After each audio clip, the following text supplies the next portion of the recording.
Hey everyone, how's it going? Welcome back to Chef Vic Cuisine. Today, we're making an herb-crusted rack of lamb. Now the herbs add a wonderful aroma and flavor to this dish, while the crust makes sure that our lamb stays nice and juicy. This is a recipe you want to pull out when you want to impress your dinner guests or for a special occasion. So, let's get started.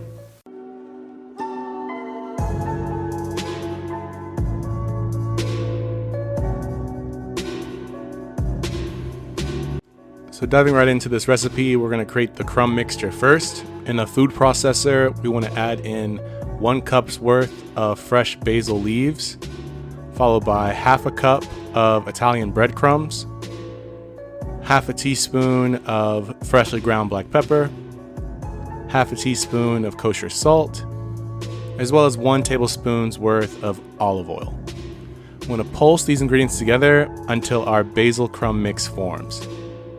And don't be afraid to add extra basil in to really boost that flavor. And once that crumb mix forms, you want to pour it onto a large plate. We're going to use that later on in the recipe. Next up, to help us season our lamb during the searing process, we're going to need 1 garlic clove that we're going to mince into fine pieces, as well as about 1 tablespoon's worth of chives. So you can take about a handful of chives and chop those into small pieces as well. For the star of our dish, we want to make sure that our rack of lamb is at room temperature. The weight I like using for the lamb is about 1.5 pounds worth of the rack of lamb, which is approximately 8 bones. And preferably, if you can find it, you want to get it French cut. This is not, but the flavor is still the same.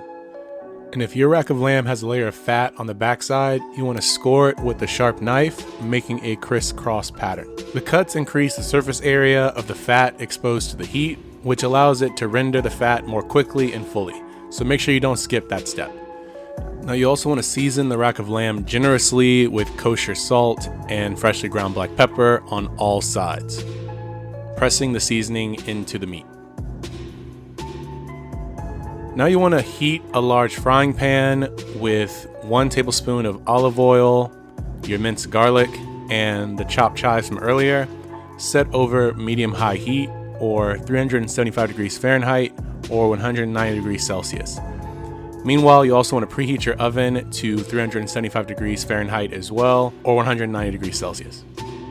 Once the pan is hot and fragrant, you want to place the rack of lamb into the pan and cook each side until they become golden brown. This should take about 2 to 3 minutes per side of the rack of lamb. And once it's seared all around, we want to take about 1/4 cup's worth of Dijon mustard and spread that over the rack of lamb on all sides.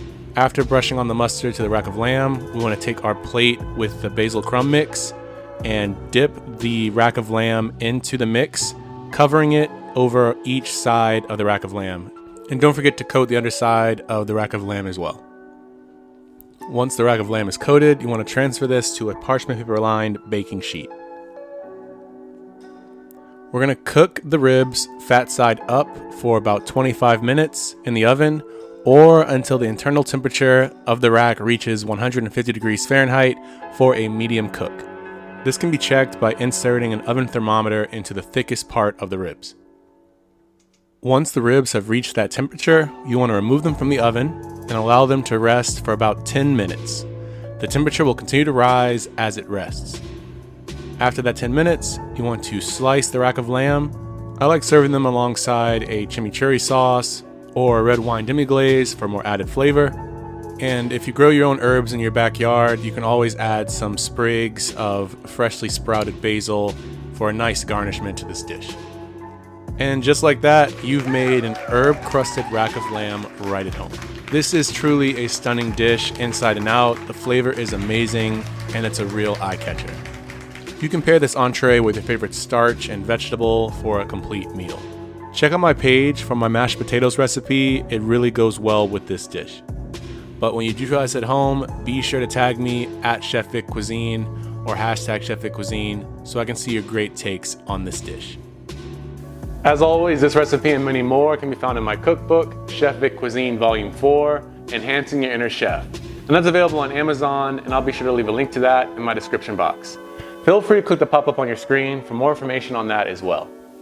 Thank you all so much for watching. I really hope you enjoyed learning how to make a rack of lamb, and if you did, make sure you smash that like button for me. It's one of the best ways to show support for this channel. And if you haven't done so already, hit that subscribe button too to see more recipes just like this one. And sharing is caring, so if you enjoyed this recipe and think someone else will too, feel free to share this with all your family and friends. And stay tuned for next week, where I show you one of my favorite side dishes for any Italian meal, my breadsticks. They're really easy to make and the flavor cannot be denied. Well, I really hope you enjoyed this recipe. Be sure to share it with all your family and friends. You can always check out more recipes on my page now. YouTube thinks you'll like these videos, so let's see if they're right. And I'll catch you next time on another episode of Chef Vic Cuisine. And until then, peace.